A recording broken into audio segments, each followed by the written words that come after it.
Ladies and gentlemen, welcome to another Bulletproof for BJJ podcast. Hi guys, I'm JT. Hey guys, I'm the other guy.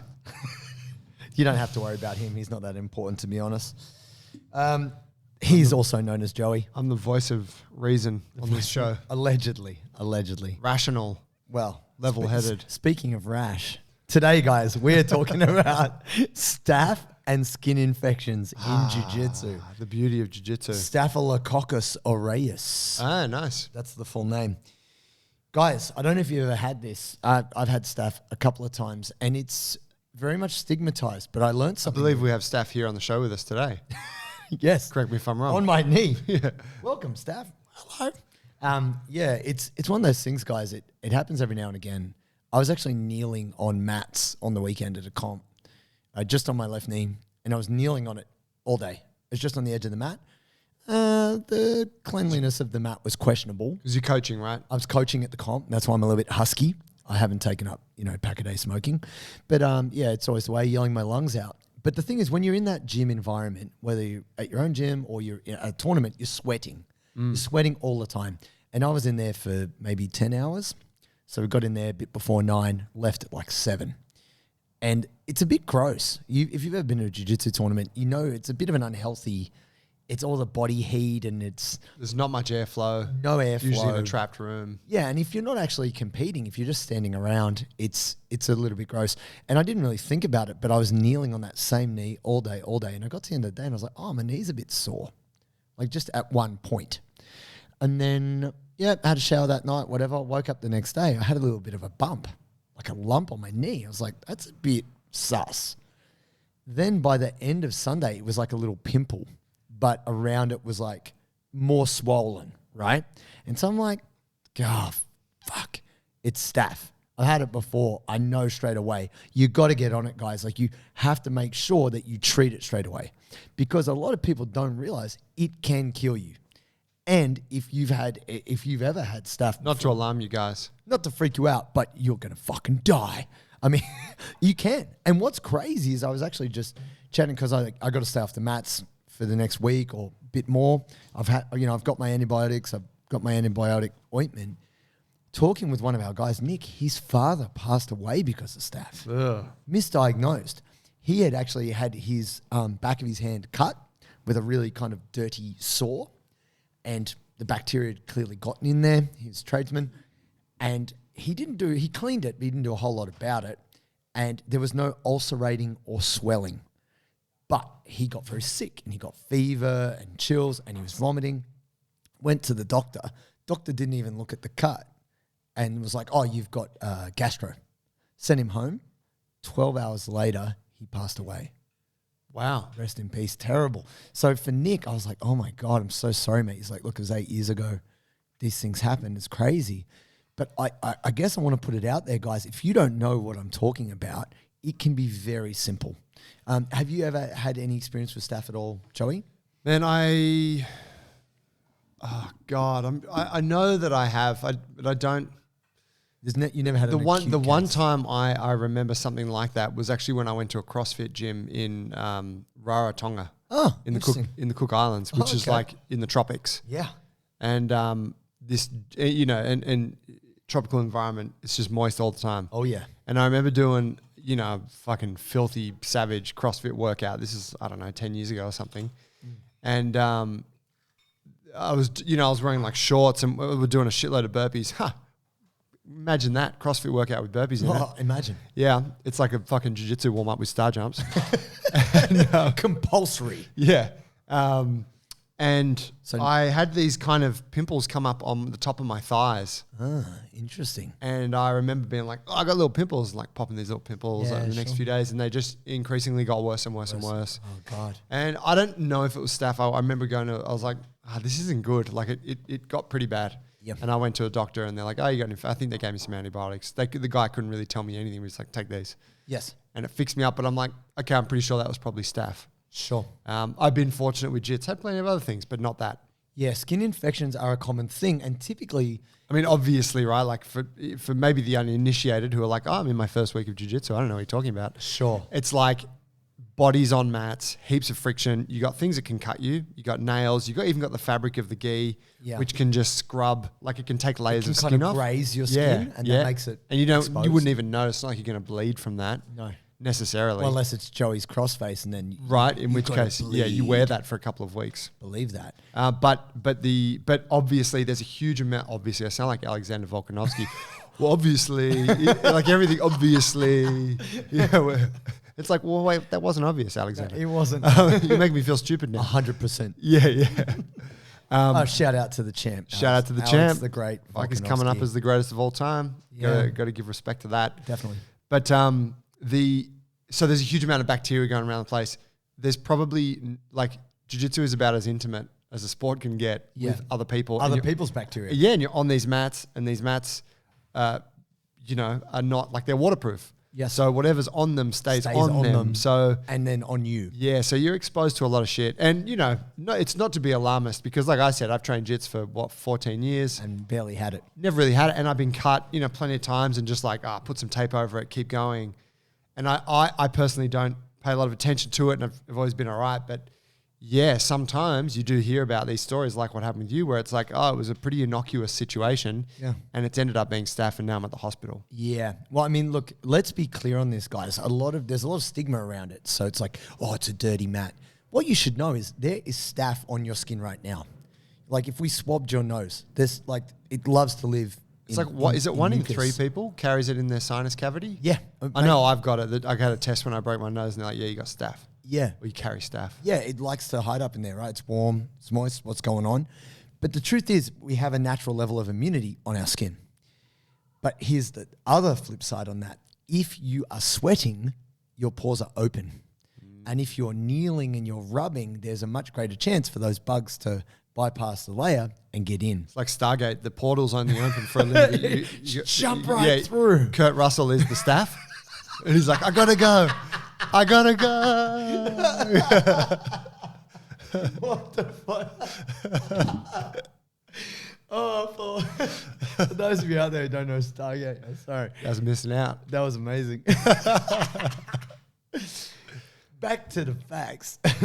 I learned something off this most recent thing because the doctor I went to, I've been doing jiu-jitsu for like almost 15 years.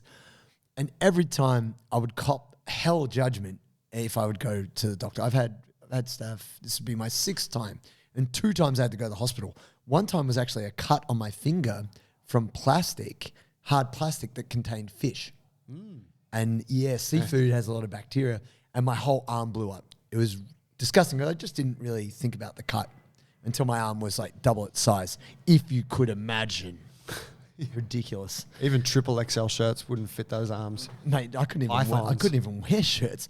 The back of my hand was like a bloody waterbed. I had like saggy fat man elbow. Just fluid. It was grotesque. And so that's the thing. In these instances, if you don't do anything, it can kill you. You need to go to the hospital, and they're going to put you on intravenous antibiotics, and you got to stay there for 24 hours or more. But I just learned something. If you have dry skin, I do have dry skin, and you are prone to eczema, you are 5 times more likely to get staph. Yes. Joe has very good skin balance. He also has a great skincare routine. No, I don't know. I appreciate that. It's very interesting you say that. Because I have very dry skin, and because of my allergies, I do get eczema from time to time. And no one had ever told me this. And this guy gave me a sheet, which he gives to the parents of children who have eczema. Right. And says that your kids are more likely to get skin infections. You have to take these steps to stop your kids getting sick. Wow, because the skin's not moisturized, so it's not cracks. So okay. And you lose that shield. Makes absolute sense. And he was saying that actually it's worthwhile to get, you can get these body washes that form like a micro shield. In the same way you put on sunscreen to block the sun, you can get body washes that leave like a residual thing that helps strengthen the immunity of your skin. Wow. And actually, here's the thing. I said to him, bro, I shower all the time. I was like, I shower 3 times a day. He's like, that's the problem. Yeah, you're showering too much. You're actually getting rid of the natural immunity on your skin. And I thought I was doing the right thing. And he was like, well, no, you're better off potentially looking at getting these antibacterial micro shields and different things that can help you. And this is the first time in 15 years I'm hearing this shit. And Wow, like, it's huge. Yeah, it's massive. So if you're out there and you suffer with dry skin or eczema, you got to be particularly aware of these things. And the other thing is, if you want a horror story for anyone who's into it, Let's go. actually, not so much a personal horror story, but if you want to Google, what was his name? He suplexed Fedor.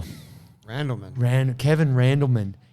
Staph almost pretty much ended his career. He had holes in his knees and shit, didn't he? And his permanent back. holes. Yeah. If you Google Kevin Randleman Staph, the photos are horrific. If you don't know who he is, first Google Kevin Randleman suplex amazing. Fedor. Oh, Just so you can see the greatest suplex of all time. And then also the greatest recovery of all time. Because Fedor just gets up and fucking Kimuras him. he's like, yeah, you want to break my neck? I'm gonna break your arm. Yeah. But then look at the Staph. It's incredible, people, and it's where you've got to take it seriously. I heard a real horror story. I read it somewhere, like some MMA forum. Do tell. Your mate, what's his name? King Mo, MMA fighter. Yes. Mo Lawal, Yeah. I think. Used to fight in Bellator or something. Yes, he did. Yeah. He told a story once of a guy that he wrestled against in college. They were like Division 1. The other guy was like top dog. He was top dog, super competitive thing. Apparently midway through the match, the guy's contact fell out. And I don't know if this was in the match with Mo or if it was in like a week or something before they were meant to fight or meant to wrestle. Anyway, the guy was like, oh, pick the contact up, put it back in, keep going. Oh no. And put Staph, picked it up with the thing. There was Staph on the contact. And it like, because it was so easily, it just went straight to the brain and it killed him in like a week. Oh my God. Yeah, which is hideous. God. Well, that's the thing, right? And this is the thing you'll be careful of. Once it hits your bloodstream, it can travel to your vital organs very quickly. And we don't really probably appreciate it because we're so clean, like our society's clean, depending on where you are in the world. Wherever you're listening to us from, if you have access to a shower and toilet and you train at a jiu-jitsu gym where they clean the mats and you live in a clean place, really. Man, horror story. My friend Raphael Burnett's French fighter, this is how he got his nickname, the Zombie. This is the absolute MMA team. This is like 8 years ago. They went and trained at a rival team, like a bit of a interclub training matchup. And they had a huge container full of gloves and pads. And it never been washed. And I don't know how old it was, 10 years plus. And once you were done with all your sweaty pads and whatever, you just threw them in this big container. Never, ever cleaned. Yeah. And container can't breathe. Nah. And even Raf was like, yeah, when we opened the container, the stink was like, kind of like dead organism level stink. But they were like, we're here. We got to do this training. And you're sweating, you're moving. He was cutting weight. So this is it's very common for fighters to cut weight and get staph because their immune system bottoms out. Right. Immune system drops, they're more susceptible. Raf got punched in the face multiple times, just on his jaw. And I'm telling you, because I'd heard that he got sick and I didn't know what was going on. And he was at the gym, he had to pull out from his fight. I came in and it looked like there were pussy shards projecting from his face. Like literally, not just pimples, but like it looked like crystalline gunk pushing out of the side of his face. I saw him he had his back to me. He turned, I went to shake his hand and I was like, oh, holy shit, bro. What's going on with you? He's like, oh man, they got staph. Oh, blah. I was like, what are you doing here? He's like, I'm collecting my stuff, bro. I gotta go to the hospital. And I was like, oh my God. I felt so bad for him. And it scarred him. It scarred his face. Oh, wow. Grotesque. Anyway, he came back. He got to fight his fight eventually and he won that fight. But his nickname became the Zombie. Because it was Scarface. So full on. Yeah. So look, you can get other skin infections, right? Like ringworm is a thing. Ringworm's a huge thing. You got to pay attention. There's a lot of people rocking around. We've talked about this, just walking barefoot everywhere. Yeah. And that's not on. I think like in terms of practical measures, there cannot like You got to bring flip-flops to the gym as well as your shoes. yeah, and when you get off the mat, you put your shoes on to go to the toilet. Correct. And you cannot be walking off the mats, treading into the toilet. I'm a gym owner. We've been in gyms a long time. I'll tell you something. There's a phenomenon amongst males. It's known as the nervous whizzer. And it's just before the workout starts. yeah. I often do one before we start rolling. It's like, yeah. got to do a nervous whizzer. Adrenaline's kicking in. Yep. And it's like that. And this is a statistical fact. 97% of males, the accuracy will decrease by 11.5% with a nervous whizzer.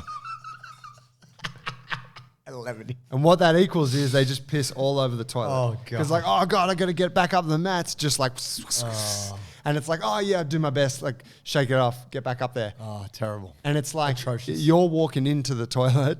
You know what I mean? Yeah. And then you're walking back up to the mats and then you're triangling your mate. That's wrong. Or you're fucking scissor locking then. Like you're putting your feet everywhere. It's just not cool. So academy owners and people and students, athletes, everyone needs to be responsible for this. You got to have footwear from the mats to the bathroom. And you can't be walking into the gym for the evening training or the day's training with no shoes on. Yeah. You have to separate the outside environment from the mats. In the inside environment. Yeah. Yeah. And I mean, look at it this way. There's bacteria everywhere, right? So we can't avoid that. But what we can do is like minimize the chance of it happening, infection. Yeah. In the same way, germ theory came in, the people who were performing surgery on people with leprosy stopped delivering babies. Like, Right. that's a good idea. Yeah. Oh, a second. Yeah. These babies have got leprosy. That's crazy. So it's important for us to think about what we do ourselves. Now, we all have our own individual practices. I always make sure I've got antibacterial spray as well as wipes. But really, the optimum thing is just jump in the shower straight away, but after training. But one of the things that I noticed in Brazil was the pro guys would wear long sleeve rashies under their gis and also spats, because that was just another layer of defense against contacting the ground. So I was like, that's weird. Why are they doing that? But then also I noticed for myself when I do it, even though it's quite hot, when you take it off, you're taking all that bacteria off your skin as well. So that there's something to It that. helps. Yeah. And I guess you could make the point, like if you are someone that has dry skin or eczema or psoriasis, something like that, Yeah. man, it would benefit you from taking that measure. Yeah, definitely. And it's challenging, but I think for the best part, most people out there trying to do the right thing. Yeah. And then there's just one super grubby. I actually had to kick a guy out. So this is right out in the suburbs of outer Victoria, Melbourne, Bayswater. Shout out Bayswater, King's MMA, gym I used to coach at. And this guy, I don't know who he was. This was his first class. He never came back because I chewed him out because he literally had a bintang singlet on. Yeah. He had Muay Thai shorts on. Which bintang, for those who don't know, is a beer in Thailand, and it is a birthright that if you travel to Thailand As an Australian. that And you a are bogan. first drunk the whole time that you're there, but second that you come back with like 6 bintang singlets and you wear them around everywhere for the next 10 years. Terrible. Yeah. Terrible human. Anyway, he's just some young guy, tradie kid, pretty young, dreadlocks. Already that's a hygiene issue right there. Yeah. If you have dreadlocks, I don't think it's advisable. That's my take on it. Having said, I've rolled with a guy with dreadlocks and one of his dreadlocks got in my mouth and I almost spewed. That's a good strategy. Not good. This guy literally got out of his ute, had work boots on, mud on his legs, took his work boots off, walked barefoot through a gravel car park into the gym, upstairs and onto the mat. No shower, didn't get changed. I don't know if he wore... After a full day's work. I don't know if he wore the Muay Thai shorts to work, but he definitely wore the bintang singlet to work, covered in dirt and grime, and he had grease behind his neck and all whatever. And you could see brown footprints on the mat when he walked on. Oh, wow. And I just went over to Hoshi and I'm like, Hoshi, this guy needs to go wash his feet and we're going to have to clean the mats. Tell him to get out. And yeah, Hoshi just pulled him to the side and then he just frankly left and didn't come back. Oh, bro, you got to go. But I didn't have a problem with that because we've got to protect ourselves on the mat. So if you know somebody, the classic guy is like, oh yeah, 2 a days. Yeah, it was clean enough. I don't have to wash my I gi. hung my gi out for a little while. Yeah, it's dried out. And you're like, man, you smell homeless. Like, no shade on anyone who's disenfranchised and doesn't have a home to live in. But we all know the less hygienic person on the mat. Yeah. Bring it up with your coach because that is bad for everybody. Sometimes those cats, they have a gi, their white gi is a little bit browned. Grey. And you grab it and I know of a couple of individuals I've trained with over the years, and you grab their collar and it's a bit slippery. You're like, oh. It's a bit grimy. There's a layer there. Yeah, it's got this layer. Ugh. That's fucking rank. That's not good. So in the name of good hygiene, my friends, we understand bacteria is everywhere, but let's minimize because now I can't train for a week. Like I can lift some weights and stuff, but I can't take that on the mat. And so we don't want that to be your fate. But if you do find you get a bit of a pimple or a bit of a lump or anything, they're very strict on this with wrestling. They never want to have, if there's any sign that you might have staph, you're not training. So don't be like, nah, it's fine. I'll just cover it up. No, that's the worst. Don't tell anyone about it. It's the worst. And also for your own benefit, you could end up in hospital. And, we're all about keeping people healthy here. So it's much better for you to go to the doctor, get your, flucoxin or whatever your, antibiotics are, or get some ointment and do the right thing. Yeah, absolutely. You'll fuck the team up. If once that stuff spreads in the gym, it can kind of just spread to everyone, and then the kind of gym can't really do anything for a while. Yeah. It's really like if you suspect you got a thing, don't bring it in. No. Like that. All right. Cool. Fam, thanks for listening. If you need help from us, bulletproofforbjj.com. Start your free trial, strength and mobility, and you'll see us there on the members area. Catch you next time.